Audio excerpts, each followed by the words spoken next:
Bem-vindo ao MCast. Hoje vamos conversar sobre um tema que une língua, cultura e saúde pública. A criação de um dicionário bilingue Gitonga-português, português-Gitonga, voltado para o vocabulário das doenças mais comuns nas comunidades moçambicanas. Como comunicar sobre saúde em línguas locais com precisão, respeito e eficácia. O que acontece quando o saber biomédico encontra o saber tradicional?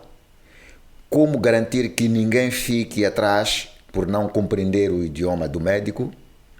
Para responder a estas perguntas, recebemos hoje o Dr. Henriques Mateus, recentemente graduado com o título de doutor em Linguística, após uma investigação que resultou num dicionário com 379 verbetes validados por falantes nativos da língua Gitonga. O título deste trabalho é Terminologia Bilingue, o Dicionário de Saúde Gitonga-Português, Português-Gitonga. Fique conosco e descubra como a terminologia pode salvar vidas. Doutor, seja bem-vindo ao MCast. O que motivou a escolha deste tema? Muito obrigado. São vários fatores que motivaram a escolha do tema. Um deles tem mesmo a ver com a questão da comunicação. Conforme disse na sua nota introdutória, há uma necessidade de percebermos como é que os profissionais, no caso, os profissionais de saúde, tratam de assuntos relacionados à saúde e como é que eles comunicam com os seus pacientes. Não só pacientes, como também como é que se faz a comunicação entre os próprios profissionais de saúde. Numa situação tão clara em que encontramos profissionais que não são oriundos de uma determinada zona, formam-se, eles fazem a sua formação em português e são destacados para um distrito e, chegados ao distrito, são obrigados a trabalhar com as comunidades e nessa comunicação com as comunidades sempre encontram algumas pessoas que, de certa forma, não percebem muito bem a língua que eles falam. Então é a necessidade, nessa altura, pensei em produzir um dicionário de saúde, espécie um dicionário de bolso, um dicionário tão pequeno, conforme disse, um dicionário com poucas entradas e que pudesse facilitar a comunicação entre o profissional de saúde, nesse caso. Quando me refiro aqui ao profissional de saúde, refiro-me a todos, os médicos, os enfermeiros e todo aquele pessoal de saúde. Como é que eles lidam com esses fenômenos, como é que eles comunicam com as pessoas que no dia a dia acorrem às nossas unidades sanitárias à procura de um tratamento médico. Devia ter começado assim. Mihani. Por que Gitonga? Gitonga, muito interessante. Mas antes vou mesmo saudar a todos em Gitonga. Mihani significa boa tarde. Penso que todos que devem estar a nos acompanhar agora já sabem. Se for à tarde, de manhã, como é que se diz? À noite, como é que se diz? Porque o nosso o MCast, ele vai ficar de forma perene nas redes sociais e também no YouTube. Perfeito. Se for de manhã, seria o Guide, que significa bom dia. Mihani, que significa boa tarde. Rewid, que significa boa noite. Não é? Então, por que Gitonga? Primeiro porque Gitonga é minha língua materna.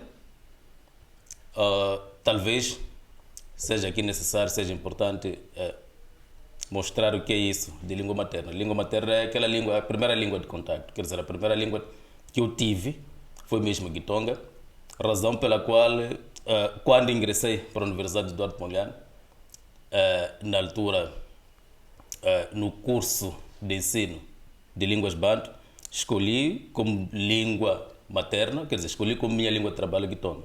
Então, a razão pela qual fui trabalhando nessa língua, desde a licenciatura, o mestrado, até o próprio doutoramento.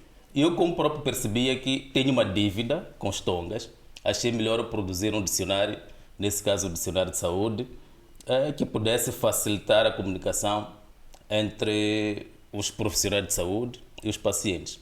Mas devo aqui sublinhar que eu ainda não resolvi totalmente essa dívida, porque está em marcha um dicionário geral da língua tonga, que de alguma forma também vai facilitar a comunicação, não só entre os tongas, como também entre aquelas pessoas que pretendem aprender a língua tonga.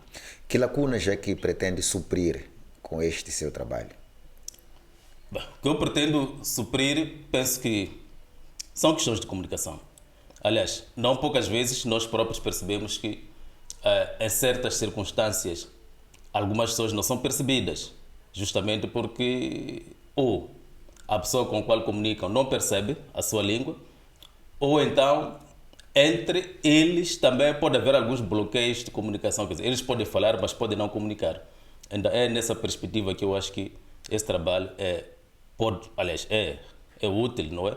Na medida em que vai mesmo facilitar a comunicação entre as pessoas.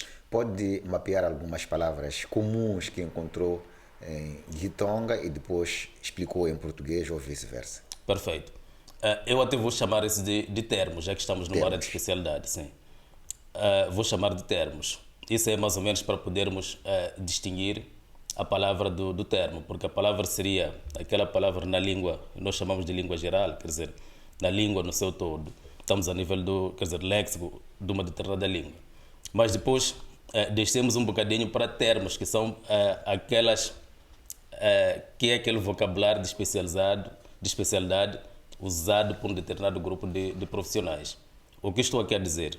Podemos aqui perceber, não basta ser falante de uma língua para percebermos os termos, mas é necessário que estejamos dentro deles para percebermos o que é que esses termos pretendem aqui transmitir. Quando me refiro a estar dentro, não é, da temática, refiro-me aqui aos profissionais de saúde de uma forma geral, como também os jornalistas. O que estou aqui a dizer? A linguagem que os jornalistas usam é diferente, por exemplo, da linguagem que os outros profissionais usam. Entre eles, entendem-se. E vamos aqui perceber que eu até posso ser bom falante de uma determinada língua, mas se não tiver conhecimento específico, quer dizer, conhecimentos de especialidade, de alguma forma não vou perceber o que os outros estejam a falar sobre determinados assuntos. Então, indo concretamente aos termos que eu encontrei, eu devo aqui dizer que a primeira coisa que eu posso partilhar é que a minha entrada para a área da terminologia acho que foi um pouco acidental. Foi um pouco acidental na medida em que eu nunca antes tinha pensado estudar a terminologia, mas houve aqui alguns eventos e tenho a sublinhar 2 eventos que de alguma forma tenham sido importantes para a minha entrada na área da terminologia. O primeiro é que já lá para o ano 2013, eu na altura fui convidado para integrar um grupo de trabalho que estava a compilar, um grupo de investigadores estava a compilar o dicionário de português de Xangana, da autoria do professor Bento Stoy. Nessa altura fui convidado para integrar a equipa na qualidade de investigador júnior, não é? E fui fazendo o meu trabalho e percebi de fato que aquele trabalho que eu estava a fazer para o dicionário de português Gitonga também poderia ser útil para produzir tantos outros dicionários, especialmente o dicionário da minha língua materna, nesse caso que é o Gitonga. Então, e em 2016, penso eu, quando estava, esse é o segundo momento, em 2016, penso na altura estava a redigir a minha dissertação de mestrado. Mais uma vez, sou desafiado aqui pelo professor Bento Stoy a fazer recolha de material na altura para compilar o dicionário de especialidade. Mas a questão do fundo é que eu não tinha bases teóricas para poder desenvolver esse estudo. A primeira coisa que nós devíamos fazer na altura era apresentar uma abordagem metodológica que pudesse responder a essa investigação. Então, fizemos, na altura, a razão pela qual, no meu trabalho do mestrado, apresentei uma proposta metodológica para a elaboração do dicionário de saúde, Guitonga Português. Algo que foi continuado no... Essa é a raiz, É a para raiz. avançarmos para Exato. este trabalho final. É mesmo a raiz. Algo que foi continuado em 2000 aliás, algo que foi continuado No doutoramento. no doutoramento. Mas no doutoramento já tinha outros desafios. Não só apresentar o dicionário de saúde, mas também tinha que estudar o vocabulário médico, por forma a perceber o vocabulário médico em duas perspectivas. Primeiro, numa perspectiva sociolinguística, mas também numa abordagem antropológica. Então, razão pela qual, nessa altura do estudo que nós fizemos, fomos compilando. Na altura, nós considerávamos isso de palavras, que íamos buscar em diferentes materiais. Mas depois da validação por profissionais da área, deixaram de ser palavras, passaram a ser termos. E nessa altura conseguimos compor o nosso dicionário de saúde, que por aí pode ter 379 entradas. Perfeito, é isso, deve ser isso. E quais são os termos mais comuns que encontrou? São vários, mas A malária, por exemplo, que é uma sim, doença encontramos. tropical, muito Exato. comum em Exato. Moçambique.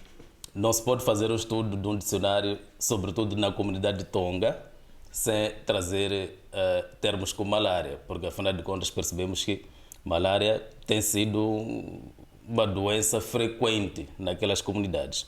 Mas outra coisa também que nós devemos ter aqui em consideração é que na altura, quando estudava a possibilidade de elaborar um dicionário de saúde, um dicionário geral, eu percebi uma das coisas que me motivou, sobretudo para poder trazer um dicionário de especialidade, um dicionário de saúde, tem mesmo a ver com a forma como as pessoas tratavam algumas palavras que de alguma forma coincidiam com o nome de doenças. Por exemplo, nós podemos encontrar uma palavra como rungo. Rungo significa cabeça, no contexto da língua geral.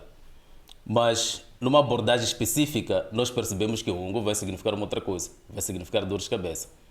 Então, da mesma forma que acabei percebendo que todas as partes do corpo humano, de alguma forma, quando, quer dizer, no contexto de comunicação específico, no âmbito das doenças, percebemos que de alguma forma coincidem com algumas doenças. Ou algum tipo de sintomas. Como, Algum tipo de como a sintomas. dor de cabeça, mas que não indicia exatamente um problema com a cabeça, mas com uma outra parte do corpo. Exato, perfeitamente. Fomos notando isso.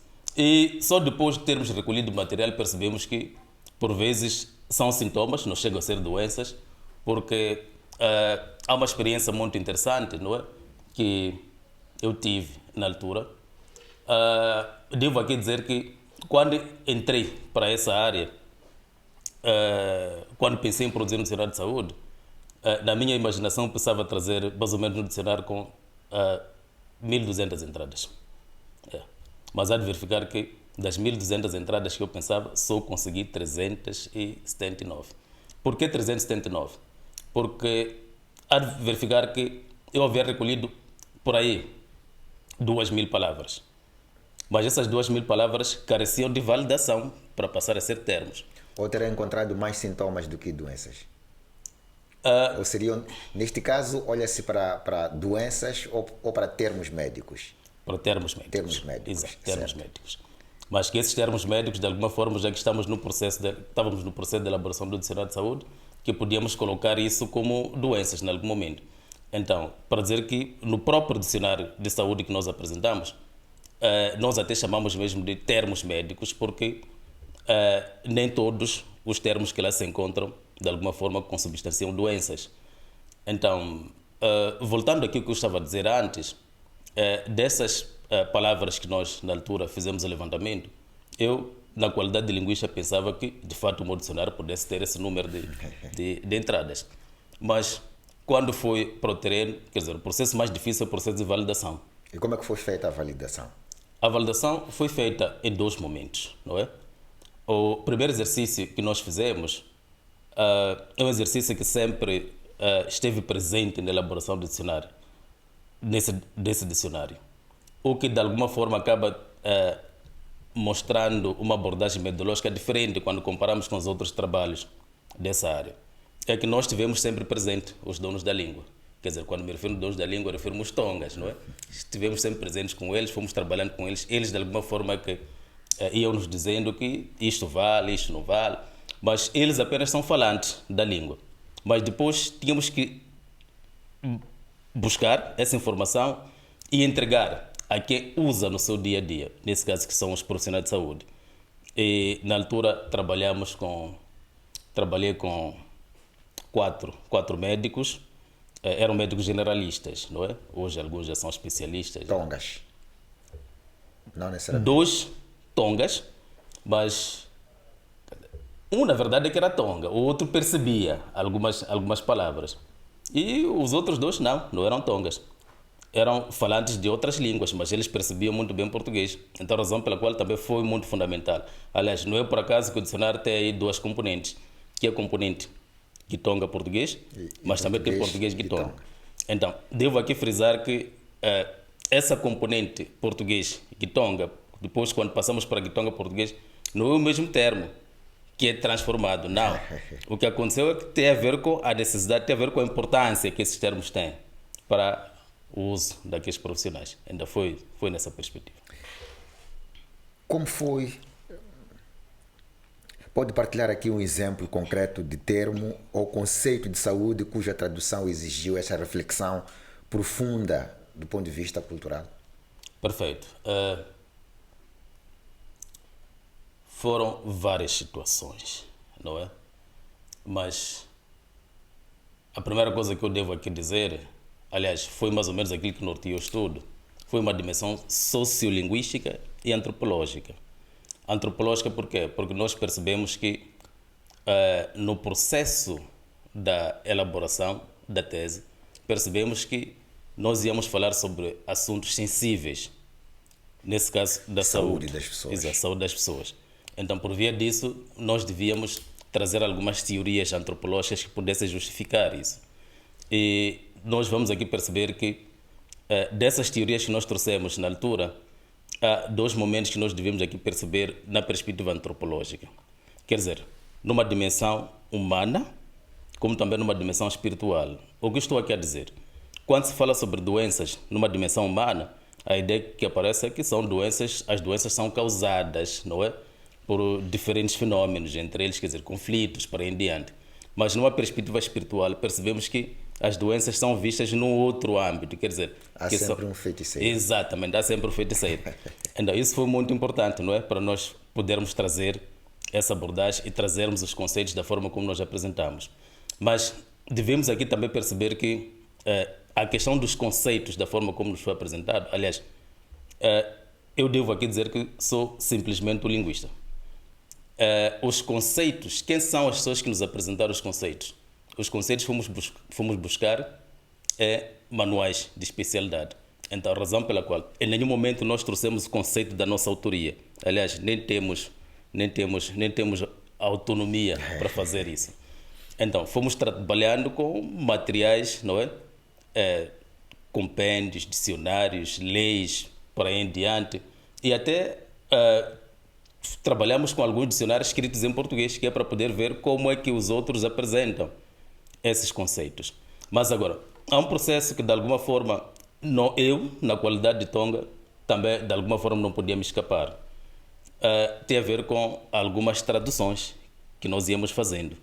Em princípio, eu, na qualidade de investigador, não fiz nenhuma tradução e nem devia fazer qualquer tradução, mas o que acontecia é que, em algum momento, algumas traduções, quando eram apresentadas, não é? Eu percebia que alguma coisa não estava bem. Não estava bem por quê? Porque nós estávamos aqui a tratar 2 línguas culturalmente distintas, que é o caso português, depois que é o caso do Kitonga. Vamos perceber que, para um Tonga, não é? Uma simples constipação, para ele seria lipfinego, é constipação. Mas essa constipação, ele depois não diz o que está por detrás disso. Se estamos perante a rinite, estamos perante a coriza. Não diz. Então, onde é que nós vamos buscar isso? Vamos ter que recorrer a alguns conceitos médicos para perceber o que é que está por detrás disso. A razão pela qual deve ter percebido, aliás, na minha abordagem, dentre várias teorias que eu trouxe aí uma teoria trouxe aí uma teoria que de alguma forma foi mostrando como é que nós podemos trabalhar essa questão dos termos. Quer dizer, há de verificar que no resumo que eu partilhei antes, não é? Temos aí várias teorias, não é? Mas cada teoria de alguma forma foi desempenhando um papel importante no trabalho que nós íamos fazendo. Então, razão pela qual uma das teorias que nós buscamos aí tem a ver com uma teoria socioterminológica, que de alguma forma nós vamos buscando, não é, as palavras, adequamos ao contexto onde essas palavras ocorrem. A razão pela qual tínhamos que recorrer aos falantes, íamos conversando com eles, percebíamos qual é o contexto em que ele traz esse termo lifinego, que significa constipação. Então, por via disso, conseguíamos distinguir se estamos perante, não é, a uma rinite, não é?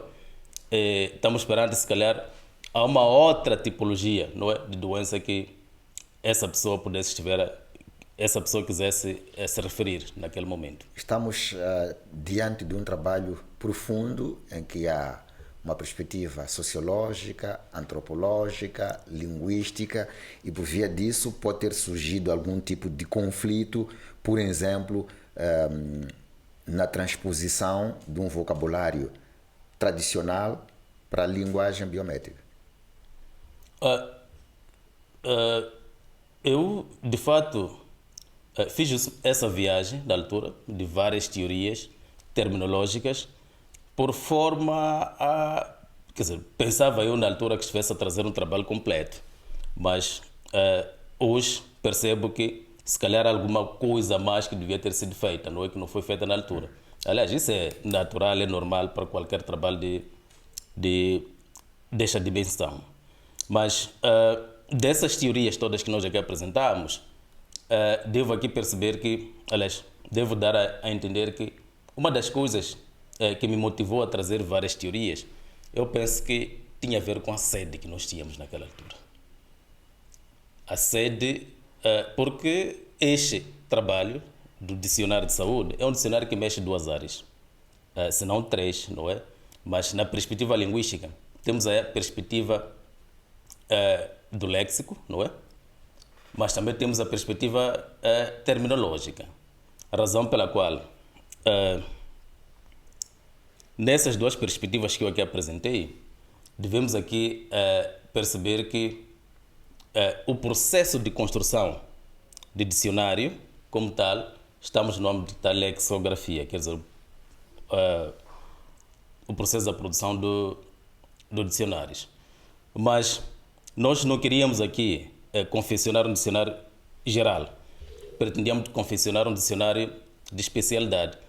E estou sempre aqui a trazer a questão do dicionário, mas a tese, na verdade, não se resume ao dicionário.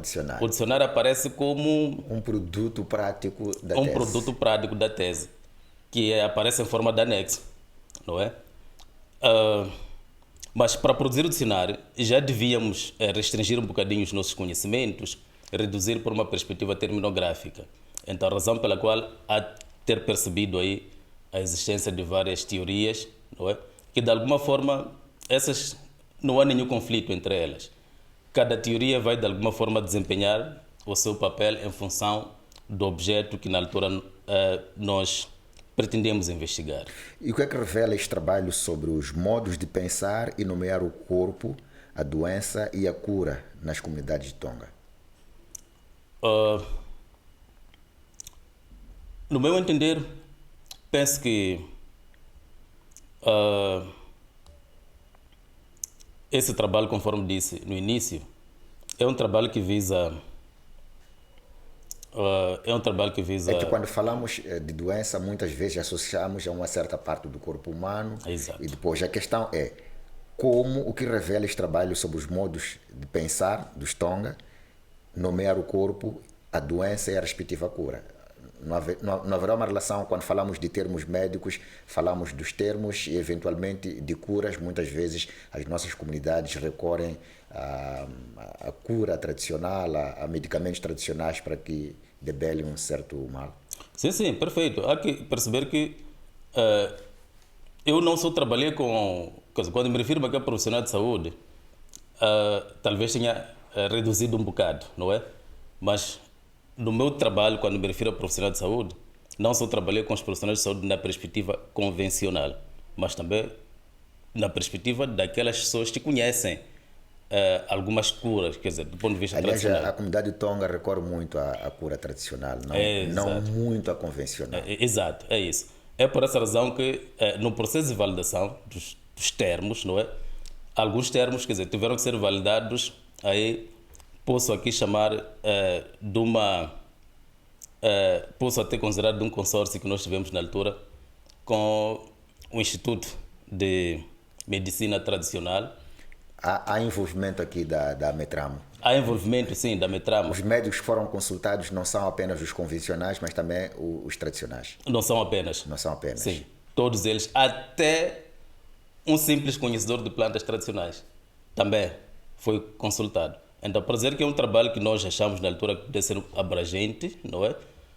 Conforme disse sempre, eu achei que os tongas, não só os tongas, esse é um trabalho, podemos aqui considerar um trabalho... Que espelha aquilo que é a cidade moçambicana. A cidade moçambicana. A matriz sim. é quase a mesma. Exato, exato. Então, a razão pela qual, a partir desse estudo, eu penso que podíamos estender essa abordagem para tantas outras línguas.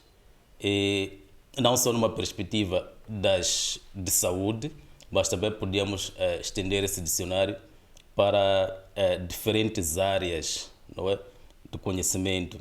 Devemos aqui entender que é com muita pena, não é, que quando tento fazer aqui uma comparação entre o nosso país, nesse caso Moçambique, e tantos outros, como é o caso do Brasil, que já está muito avançado nessas abordagens, vamos perceber que nós temos aqui um campo muito fértil ainda por estudar. Então, a questão da terminologia, não é, e terminografia de uma forma específica, pode ser aplicada para diferentes áreas do conhecimento. Pode ser na área jurídica, pode ser na área de saúde, conforme nós aqui dissemos, pode ser numa perspectiva política, até podemos reduzir um pouco mais o que é que nós pretendemos trazer. Até pode ser numa dimensão social, não é? Pode ser numa dimensão cultural. Aliás, há que perceber que uma das coisas que eu trago na manga, quer dizer, um projeto que na verdade está na gaveta ainda, mas eu penso que um dia qualquer poderá sair. Eu, já que faço parte dos quadros da OEM, penso que em algum momento há necessidade também de agradecer à instituição pelo acolhimento, não é? Eu devo aqui sublinhar que, desde que me conheci enquanto profissional, sempre estive ligado à universidade.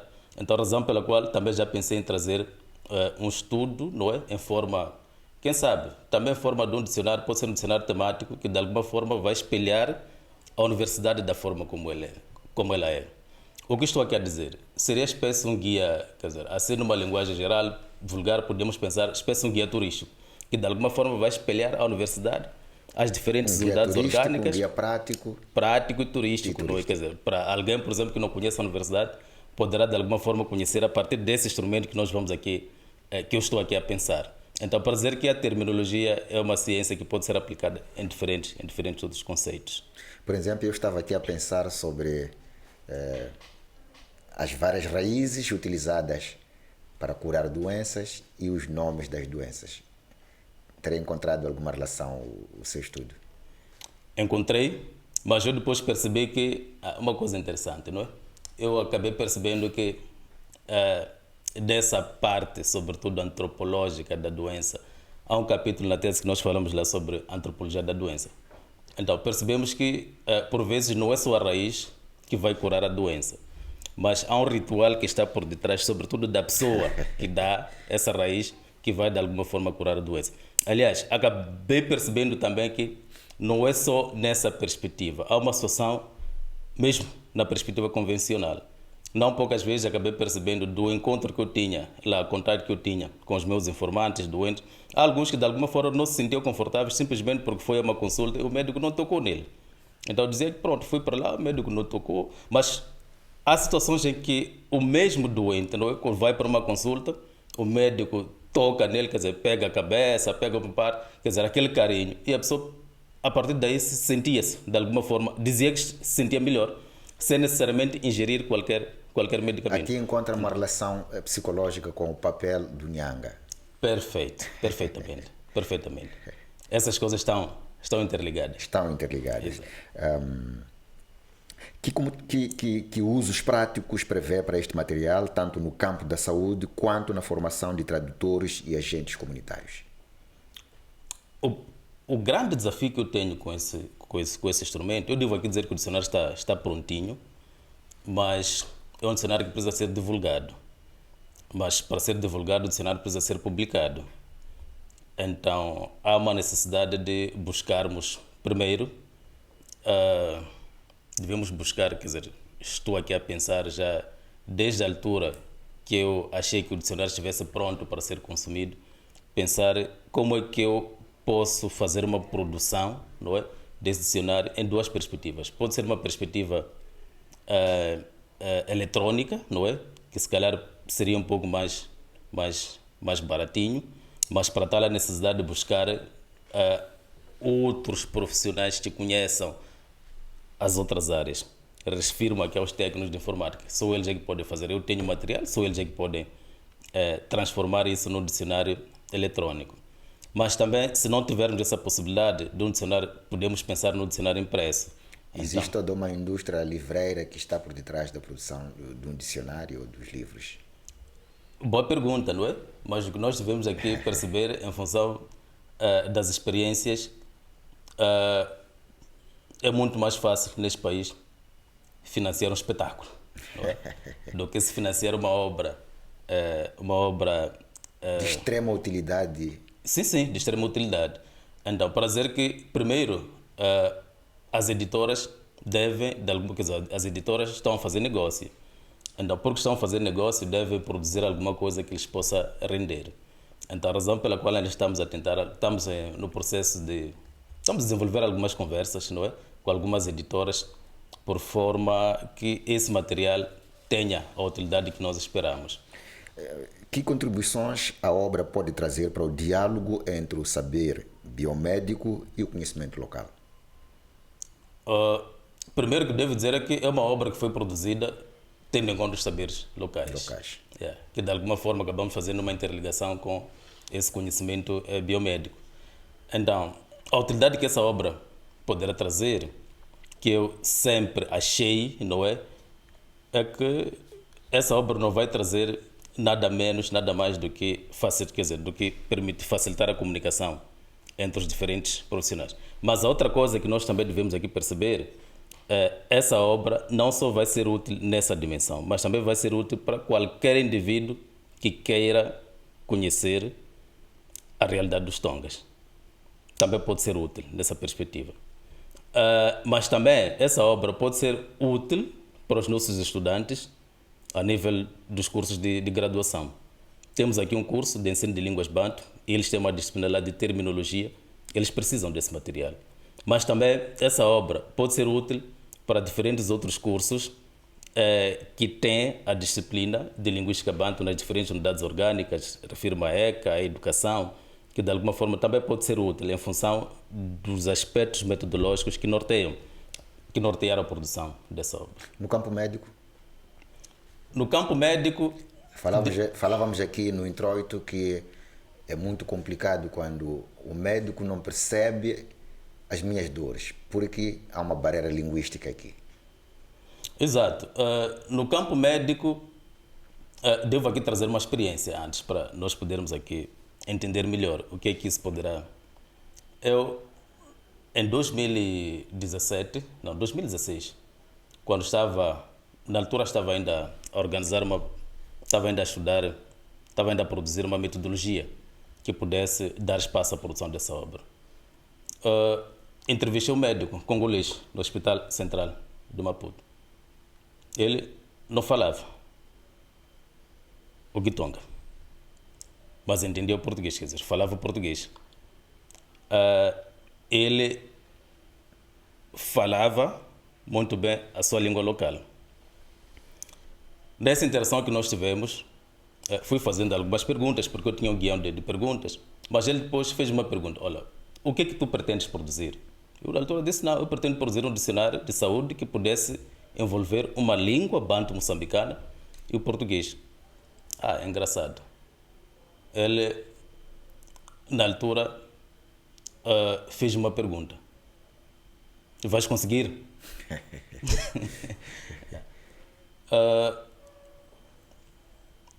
Na altura eu disse que não sabia se ia conseguir, mas que eu ia tentar.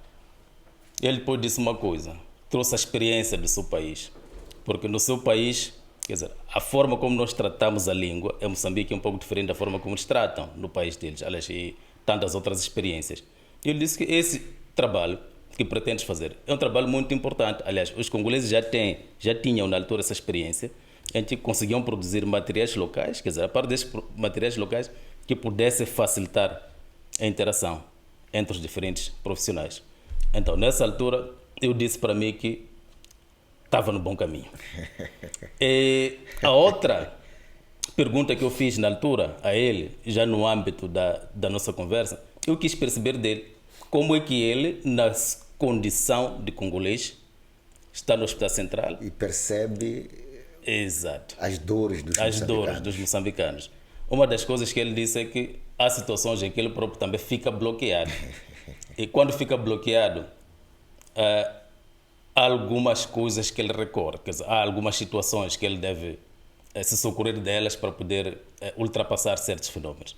Primeiro é que deve ter lá um intérprete, que em princípio são aqueles profissionais de saúde, não é? A nível do Hospital Central. É claro que ele na altura fez menção ao pessoal menor, quer dizer, aquele pessoal que faz as limpezas, mas também há uma coisa muito importante que ele disse, é que há situações em que ele encontra uma pessoa, um intérprete, que de alguma forma não está formado naquela área.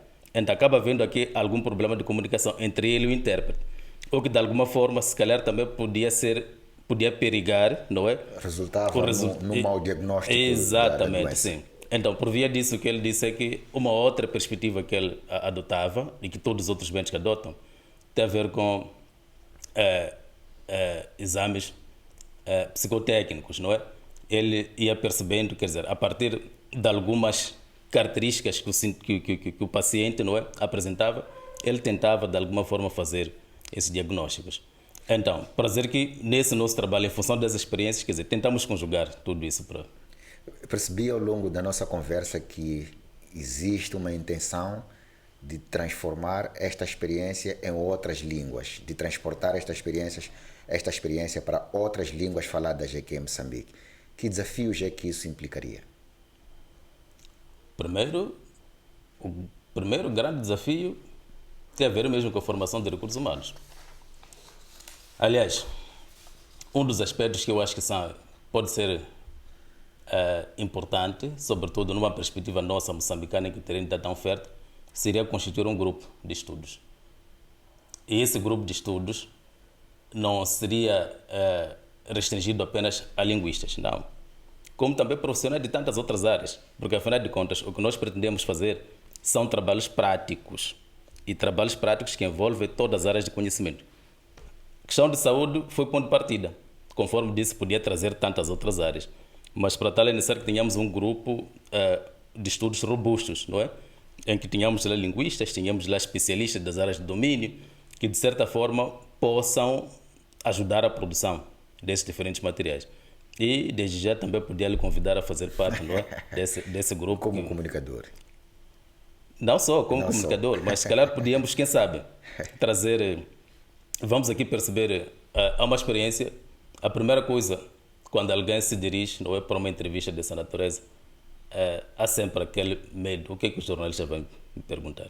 Então, o que tem a dizer que eu percebo que os jornalistas são pessoas dotadas, não é, de conhecimento, quer dizer, eles conseguem de alguma forma pegar diferentes áreas, mas há alguma terminologia que os próprios jornalistas usam, quer dizer, a sua forma de ser e estar, que de alguma forma também pode ser transformada num instrumento, não é, que possa de alguma forma não só facilitar a comunicação entre eles e sobretudo entre os jornalistas e nós que não somos jornalistas. Também poderia contribuir como um doente.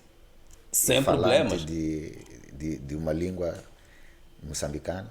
Pode ser, porque afinal de contas o jornalista faz parte da sociedade moçambicana. Que mensagem final deixaria para académicos, profissionais de saúde e decisores políticos quanto à valorização das línguas locais? Engraçado. A primeira coisa que eu iria deixar, aliás, já foi dado um primeiro passo a primeira coisa que nós devemos aqui entender, que nós devemos aqui perceber, é que não se faz um trabalho dessa dimensão sem alguma cobertura legal. E já foram dados passos nesse sentido. Se nós formos aqui para a nossa Constituição da República, vamos verificar que há 2 artigos lá. O artigo 9 e o artigo 10, que de alguma forma falam um bocadinho sobre as línguas. Não estou aqui... eu penso que o artigo 9, não é? Se não estou a erro, fala da língua oficial, nesse caso que é o português. Mas também, logo a seguir, o artigo 10 faz menção ao fato, não é, do Estado moçambicano valorizar as línguas moçambicanas. Mas eu penso que não basta apenas valorizar. Está dado o primeiro passo. Deve valorizar e conferir o estatuto que essas línguas também merecem. Porque quando diz que a língua oficial, não é, vai ser o português, depois que o Estado valoriza, isso de alguma forma, nós percebemos que essa valorização, mas eu percebo que as línguas moçambicanas, de uma forma geral, merecem um bocadinho mais do que isso. Que se calhar, quem sabe, um dia qualquer, pensarmos também na oficialização dessas línguas. Não estou a dizer que a valorização é pouca coisa, é muita coisa, mas também é necessário pensarmos na oficialização dessas línguas. Este é o lado político? Não necessariamente o lado político, é mesmo o lado, na minha perspectiva como linguista, não é. Não é só político. Não é só político, porque há várias experiências que nós temos. Aliás, aqui bem próximo da África do Sul podemos perceber que há várias línguas oficiais, por aí são 11 línguas oficiais. Então, quer dizer, são línguas que entram, quer dizer, são línguas que disputam o mesmo espaço, não é? Com a língua, com o inglês, nesse caso. Então, também podíamos ter situações do gênero. Aliás, ainda bem que estava aqui a trazer uma perspectiva política, há de perceber que qualquer político que queira ganhar eleições não vai ganhar eleições em português, vai ganhar eleições numa língua local. Há de perceber que no processo, quer dizer, das campanhas, deve ter percebido que os políticos, não é? Aquele que, numa perspectiva normal, nós até achamos que não é falante de português, para poder ter alguns votos, fala a língua local das comunidades. Agradecemos a sua audiência e, claro, a presença do nosso convidado aqui neste UNCast, o Dr. Henriques Mateus, que partilhou conosco um verdadeiro projeto de cidadania linguística e justiça em saúde. Se gostou, internauta, partilhe este episódio e siga-nos nas nossas plataformas. Até a próxima conversa e lembre-se, ninguém deve ficar para trás, nem na linguagem, nem na saúde. Saudações.